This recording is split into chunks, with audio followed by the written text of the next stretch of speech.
Kama tunavyofahamu wote, mwaka huu ni mwaka wa uchaguzi mkuu.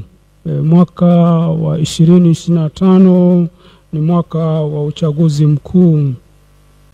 Huu ni mwaka wa uchaguzi mkuu kwetu Tanzania. Ni tukio muhimu kwetu sote. Nchi yetu ni nchi ambayo iko kwenye mifumo ya vyama vingi. Ilianza kabla, lakini mwaka 1995 kama tunavyofahamu, nchi yetu ilianza mifumo ya vyama vingi kwa kuingia katika uchaguzi wa vyama vingi. Tunamshukuru sana Mwalimu Julius Kambarage Nyerere, mtumishi wa Mungu na baba wa taifa, kwa sababu kwa kweli yeye ndiye aliyeamua wakati ule. Ile kura ya maoni ilipofanywa, ilionekana ambao walitaka twende kwenye vyama vingi walikuwa wachache sana, na inasemekana ni mfumo wa vyama vingi wakati ule walisema labda 20%, lakini Mwalimu Nyerere akasema hapana, lazima tuingie kwenye mfumo wa vyama vingi. Akasisitiza kwamba msipoingia kwenye mfumo wa vyama vingi, vinginevyo upinzani utatoka ndani ya chama kimoja. Kwa hiyo ndugu zanguni, uchaguzi ni zoezi muhimu sana, kwani tukifanya vizuri utatupatia viongozi bora na wazuri. Kwa nini mifumo ya sera ya uchaguzi ibadilishwe? Kadiri ya mang'amuzi, uchaguzi wa 2019, 2020, 2024 haukuwa wa halali wala wa haki. Unamhakikishiaje mwananchi huyu kwamba uchaguzi mkuu utakuwa halali? Tangu uchaguzi wa serikali za mtaa ufanyike, bado hata miezi 6 haijapita. Leo unawezaje kuhakikishia watu kuwa uchaguzi mkuu utakuwa wa haki? Kasoro zilizobainishwa uchaguzi wa 2024 hazijarekebishwa wala kujibiwa. Kasoro kama za watoto kuandikishwa, watu waliofariki au kupotea kuandikishwa hazijajibiwa. Hakuna aliyesema huyu mnayesema alifariki huyu hapa, hatujaonyeshwa. Pia wahusika bado hawaoni.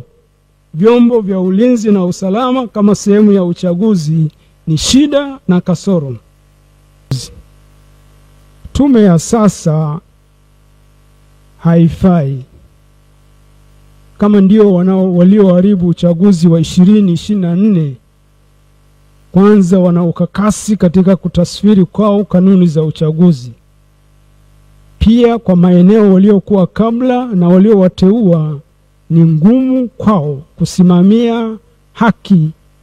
Huku nyuma sisi tulishapendekeza tume iweje, tukitaja mifano ya nchi jirani zinazotuzunguka.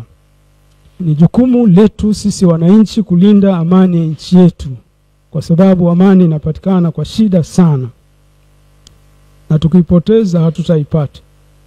Katika hali ya kawaida, nani anaharibu amani? Anayetumia nguvu na kusitiza uchaguzi uende anavyotaka yeye, au yule anayesema jamani, turudi mezani ili tuangalie mifumo yetu ya uchaguzi, kwani mfumo wa sasa hauwezi kutupatia viongozi wa haki na kweli? Kwa maana hiyo,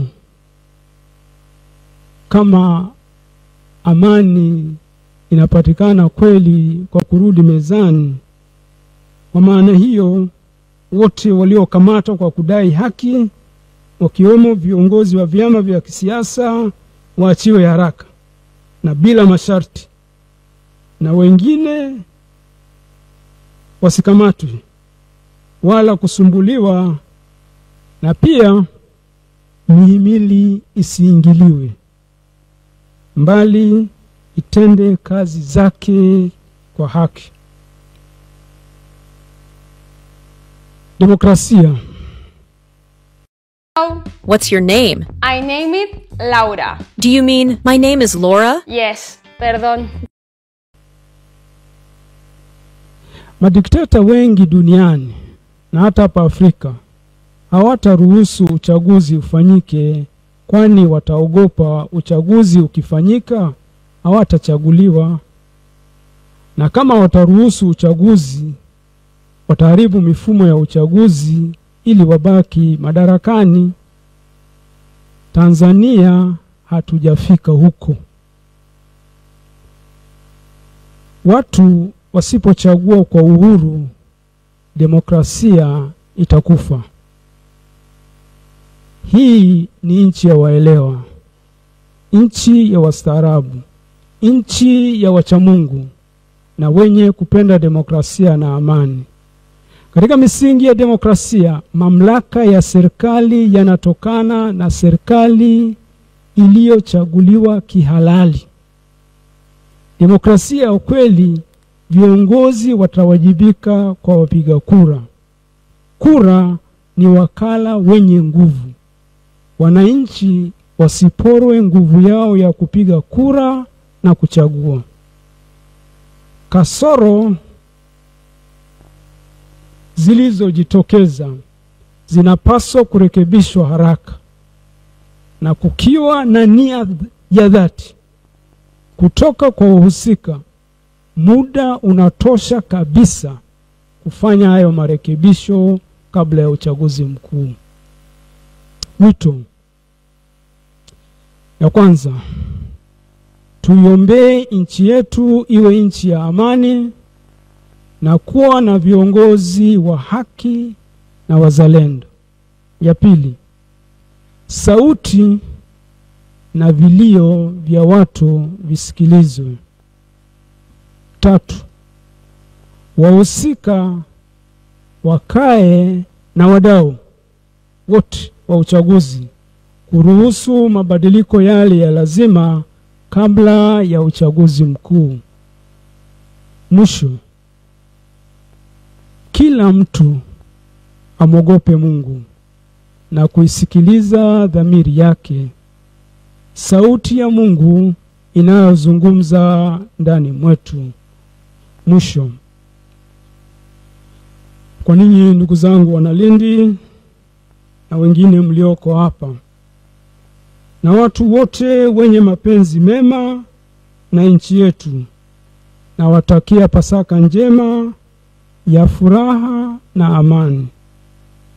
Kristo mkombozi aendelee kutukomboa kutoka kwenye dhambi zinazojirudia na magumu mengine yote yanayoturudisha nyuma.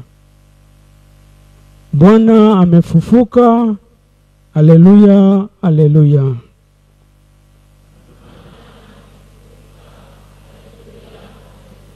Bwana amefufuka. Haleluya, haleluya.